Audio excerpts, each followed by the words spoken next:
اس سبق میں پڑھ لیا تھا کہ مذکر کی ضمیریں قرآن پاک میں 4573 مرتبہ آئی ہیں۔ یہ دیکھیں، یہ ساری مذکر کی ضمیریں یہ آپ کے سامنے ہیں۔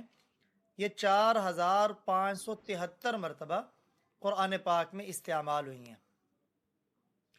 آج کے سبق میں ہم مؤنث کی ضمیریں وہ پڑھتے ہیں۔ میں اشارہ کرتا ہوں، آپ بھی میرے ساتھ اشارہ کریں۔ صرف اس میں ہوگا یہ کہ ہم اشارہ بائیں طرف کریں گے، کیونکہ مؤنث کے لیے بایاں ہاتھ استعمال کریں گے۔ تو ذرا اپنے ہاتھ کو اٹھائیں، اسی طرح اشارہ کرنا۔ ہیا، ہما، ہن، انتی، انتما، انتن، انا، نحن۔ وہ ایک عورت، وہ دو عورتیں، وہ سب عورتیں۔ آپ ایک عورت، آپ دو عورتیں، آپ سب عورتیں۔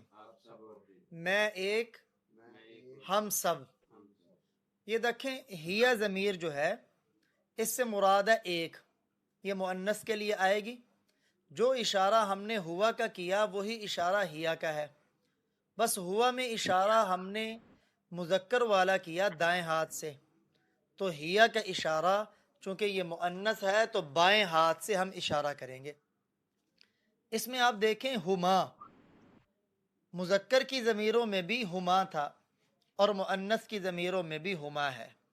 اس سے معلوم ہوا کہ ہما وہ مذکر کے لیے بھی ہما ہی آتا ہے، یعنی اگر دو مذکر ہیں تو ان کے لیے بھی ہما ہوگا، اور اگر دو مؤنث ہیں تو ان کے لیے بھی ہما ہوگا، اس میں کوئی فرق نہیں۔ لیکن وہاں مذکر کی ضمیر میں ہم تھا، یہاں مؤنث کے لیے ہنہ ہے، یہ مؤنث جمع کے لیے۔ اور وہاں مخاطب کے لیے ہم نے پڑھا تھا انت، آپ ایک مرد۔ صرف آپ یہاں تا کے نیچے زیر دے دیں، یعنی اگر انتا ہو تو اس کا مطلب ہے آپ ایک، مراد مرد ہے، اور اگر تا کے نیچے زیر ہو تو اس کا مطلب ہے آپ ایک، مراد عورت ہے۔ آپ اس سے اندازہ لگائیں کہ عربی زبان کتنی حساس ہے، کہ جس میں تھوڑی سی زبر زیر بدلنے سے مطلب بالکل بدل جاتا ہے۔ یعنی اگر تا کے اوپر زبر ہو تو مراد مذکر ہے، اور اگر تا کے نیچے زیر ہو تو مراد مؤنث ہے، جیسے آپ کے سامنے ہے انتی، آپ ایک عورت۔ اور اگر لفظ ہے انتما، آپ دو عورتیں، یہاں بھی آپ غور کریں کہ ہم نے مذکر کی ضمیروں میں بھی انت، انتما پڑھا تھا، اور مؤنث کے اندر بھی انتما ہے۔ جیسے ہما تثنیہ مذکر کے لیے بھی آتا ہے، یعنی اگر دو مذکر ہیں تو ان کے لیے ہما آئے گا، اور اگر دو مؤنث ہیں تو ان کے لیے بھی ہما ہی آئے گا۔ ایسے ہی مخاطب کی جو ضمیر ہے انتما، جو مذکر کے لیے ہے، یعنی اگر دو مخاطب ہمارے سامنے دو بندے کھڑے ہیں جن سے ہم بات کر رہے ہیں تو ان کے لیے لفظ آئے گا انتما، اور اگر ہمارے سامنے دو مسلمان بہنیں کھڑی ہیں تو ان کے لیے بھی لفظ آئے گا انتما۔ یعنی انتما کی ضمیر مذکر کے لیے بھی اسی طرح ہے اور مؤنث کے لیے بھی ایک ہی ضمیر ہے، اس میں کوئی فرق نہیں۔ ہاں، آگے انتن، مذکر میں ہم نے پڑھا تھا انتم، لیکن مؤنث میں جمع کے لیے آئے گا انتن۔ اور نیچے آپ دیکھیں انا اور نحنو، مذکر کے ضمیروں میں بھی ہم نے انا اور نحنو پڑھا تھا، مؤنث کی ضمیروں میں بھی انا اور نحنو ہی ہے۔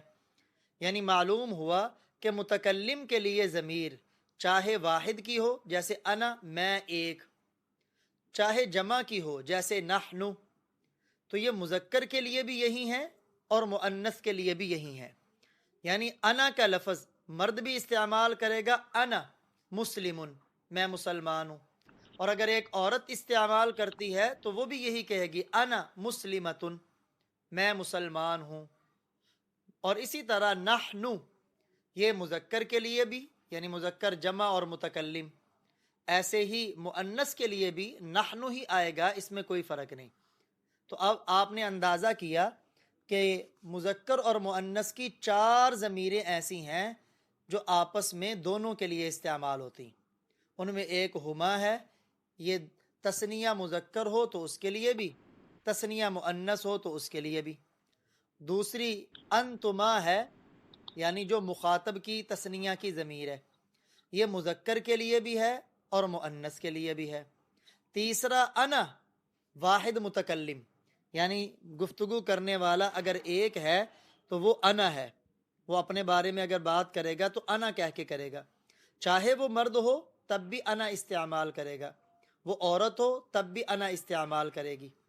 اور اگر متکلم کافی ہیں، یعنی بات کرنے والے زیادہ ہیں، اور وہ اپنے بارے میں کہتے ہیں کہ ہم سب مسلمان ہیں، تو مرد بھی یوں ہی کہیں گے نحن مسلمون، اور عورتیں بھی نحن کا لفظ ہی استعمال کریں گی۔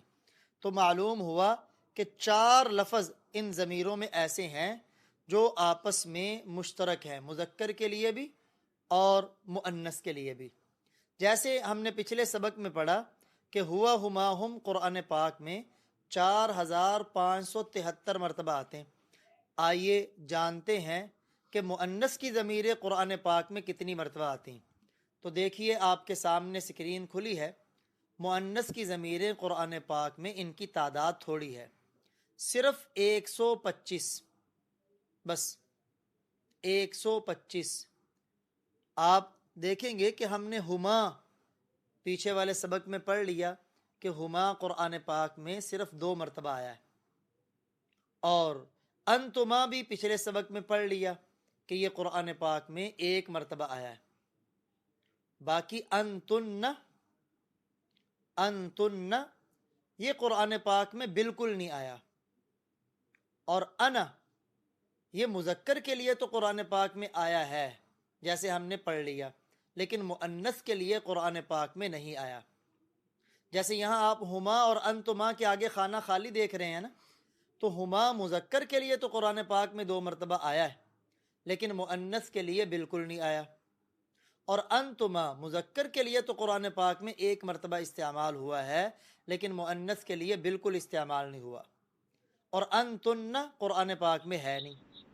آپ کہیں گے جب قرآن پاک میں ہے نہیں تو پھر ہم قرآن عربی میں کیوں پڑھ رہے ہیں؟ بس چونکہ ضمیر مکمل پڑھ رہے ہیں، اس لیے مکمل کرنے کے لیے اس کو بھی اندر پڑھ لیا۔ ایسے ہی بس ہیا جو ہے یہ قرآن پاک میں 63 مرتبہ آئی ہے، اور ہن یہ جمع مؤنث غائب، جمع یعنی 2 سے زیادہ، مؤنث بائیں ہاتھ سے اشارہ، غائب اپنے بائیں طرف ہی اشارہ کریں گے جو غیر موجود ہے۔ یہ 7 مرتبہ قرآن پاک میں آیا ہے۔ اور انتی، یہاں آپ نے اسے انتا نہیں پڑھنا چونکہ اس کے نیچے زیر نہیں لگی ہوئی، یہ انتی ہے کیونکہ مؤنث کے لیے انتی آتا ہے۔ یہ قرآن پاک میں 55 مرتبہ آیا ہے۔ تو معلوم ہوا کہ مؤنث کی ضمیریں قرآن پاک میں 125 مرتبہ آئیں۔ تو یہ ہم نے 8 لفظ پڑھے، 8 لفظوں کی مدد سے ہمیں قرآن پاک کے 125 الفاظ وہ سمجھ میں آ گئے اور یاد ہو گئے، 125 الفاظ۔ اچھا، بطور ضمیر مؤنث کے اب یہ دیکھیں اشارہ ہے بائیں ہاتھ سے، تو مؤنث کے لیے ہم نے بائیں ہاتھ سے اشارہ کرنا ہے۔ اس کی ایک مثال نیچے قرآن پاک کی آیت لکھی ہوئی ہے، سورہ نازعات کی آیت نمبر 41 ہے۔ الجنہ، جنت، یعنی جنت کو عربی میں بھی جنت ہی کہتے ہیں، صرف فرق لکھنے کا ہے کہ اردو میں جب لکھتے ہیں تو لمبی تا کے ساتھ لکھتے ہیں، اور عربی میں جب لکھتے ہیں تو گول تا کے ساتھ لکھتے ہیں۔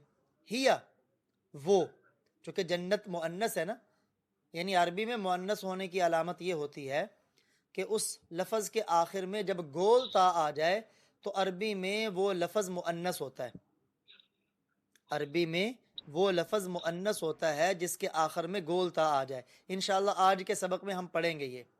ہیا الجنہ، جنت، ہیا وہ جنت، المأوا ٹھکانہ ہے، المأوا ٹھکانہ ہے۔